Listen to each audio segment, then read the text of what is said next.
Hello dear viewers, চলতি 2024-এ সমুদ্রপথে Sudan থেকে যাওয়া হজ যাত্রীদের প্রথম কাফেলা সৌদি আরব পৌঁছেছে গত 27শে মে তারিখে। হজ যাত্রীদের দলটি জেদ্দা ইসলামিক বন্দরে পৌঁছে। এ সময় বন্দর কর্তৃপক্ষ তাদের ফুল এবং খেজুর উপহার দিয়ে উষ্ণ অভ্যর্থনা জানান।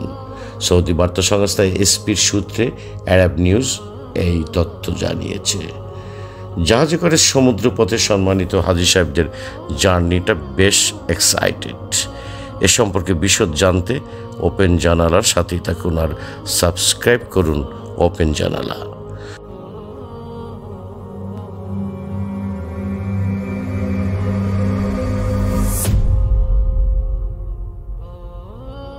সুদানের ওসমান দিকনা বন্দর হয়ে হজ যাত্রীদের প্রথম দলটি যাত্রা শুরু করে।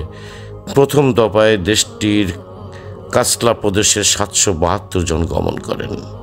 তারা 16টি দলে বিভক্ত হয়ে প্রথমে মদিনায় যাবেন।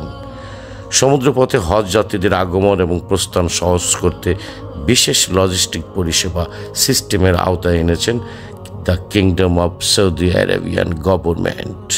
হজ মৌসুমে পণ্য পরিবহন এবং হজ যাত্রীদের নিরাপদ আগমন করতে এই উদ্যোগ নেওয়া হয়। সৌদি আরবের পাসপোর্ট বিভাগ জানিয়েছে, এবারের হজে অংশ নিতে এখন পর্যন্ত 5,32,958 জন সৌদি আরব পৌঁছেছেন।